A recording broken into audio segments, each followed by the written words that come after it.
This is the Best of the Week on Relevant Radio. Today on the program, we're taking a real look at the harmful influence of pornography. Joining us as our spiritual director today is Father Alan Hoffa. Father Hoffa is the pastor of Holy Guardian Angels Parish in Reading, Pennsylvania. Well, thanks for taking the time to be with us today. And one of the slippery things at the outset with pornography, as I know I've heard debates over this too, is the definition of it. What is pornography? Is there some place that the church lands on this? So, yeah, actually, in the Catechism of the Catholic Church, we actually have a really great definition. But the interesting thing is that clinically, what we find is that the clinical definition of pornography is very similar to what the Catechism says. And I want to read it specifically. Here's the clinical definition. Any image that leads a person to use another person for their own sexual pleasure. It is devoid of relationship, love, and intimacy. It can be highly addictive.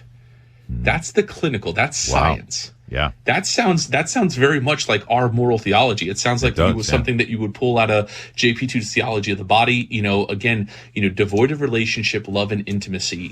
Three words that we need to really double down on, especially in our beautiful Catholic faith, of how important those words are and what's contained within those dynamics of human anthropology and the fulfillment of our humanity. The highly addictive piece is real. And, it's just that objectification using, an image or video or whatever, or a book, something that you read. That's one of the things, a lot of times people think that pornography is a men's issue. It's actually rising in women.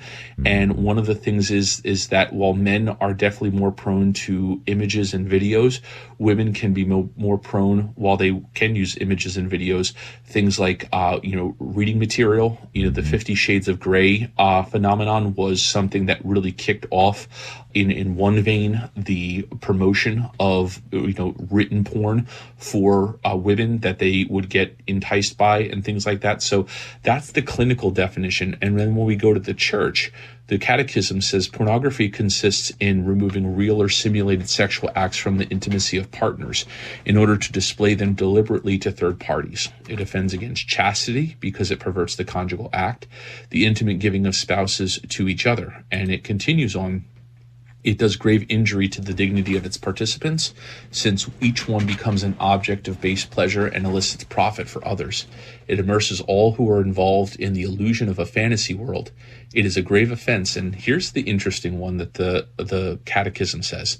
Civil authorities should prevent the production and distribution of pornographic materials. Yeah. And the reason why I bring that up is there are legislatures across the country in states and also the Congress. There are movements to get pornography labeled as a public health crisis. And there are countries around the world that have actually begun to remove pornography completely from their countries because they're not only seeing the rate of marriages go down, but they're also seeing the rate of births go down. And pornography is one of the things that's contributing to that. Oh, my goodness. Wow.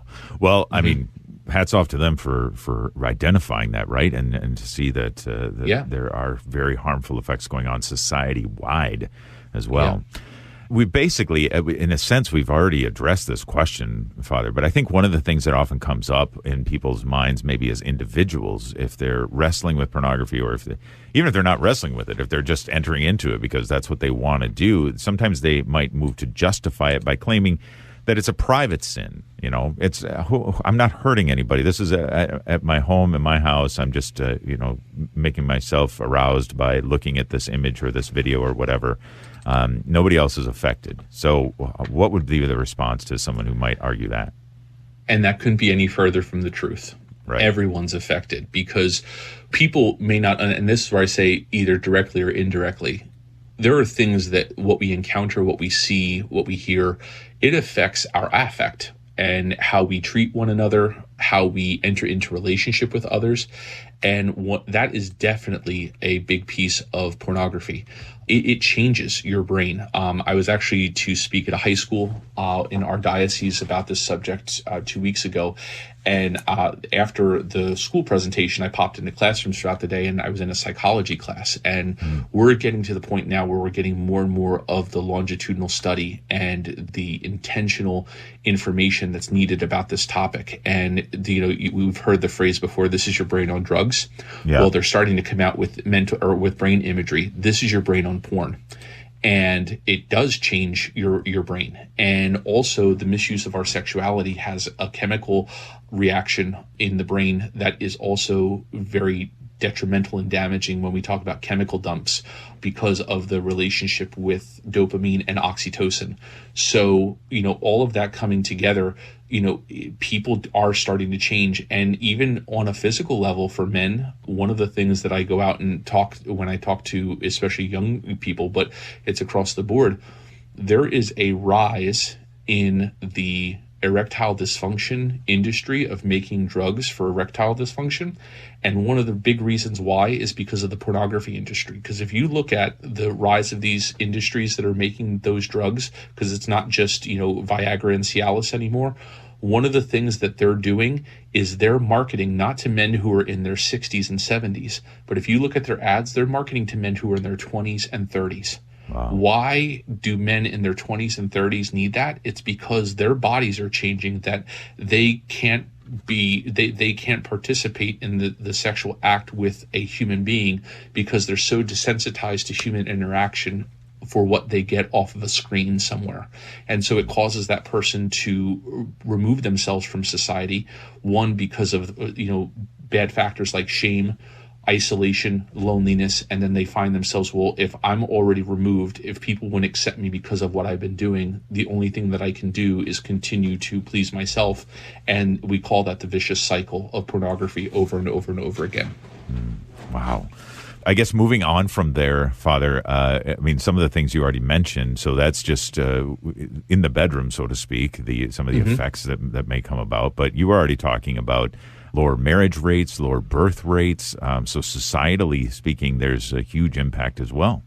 Yeah, and we're seeing causes for divorce. We've done interviews with the tribunals in diocese. I think it's 50% across the country. I know in my diocese it's about 33% of people. This is what's going on, wow. and it does have an effect. And some people were getting into the time in society where this is being brought into versus, maybe 15, 20 years ago, it was something that a person came upon and it wasn't a part of their marriage when they first were married, but then it became a reality. And it has to do with the pervasiveness. We call pornography now the drug of choice, and we use the 5 A's to be able to justify that. It's affordable, it's accessible, it's anonymous, it's accepted, and it's aggressive. It's free, it's a click away, you can hide it from people, and it's accepted so many people, it's become normative for them. And the aggressive reality is the addictive nature of it all. So, we do a lot out there for, drugs, alcohol, other things that can be harmful decisions. But we need people to get more of a voice about this because it's actually having, at least I feel, and again, it's like one of those things, how long did we wait to put the Surgeon General's warning on cigarettes before we had so many people die of lung cancer? Well, this is the same thing. How long are we going to need to wait for the longitudinal studies in the medical community to be able to put the warning out there to say porn is destroying people's lives, versus us getting ahead of it and saying, you know what, we're done with the normative reality. We're bringing voice to the fact that this is not okay. It's objectifying people and it's harming people in ways that they don't even conceive. Wow.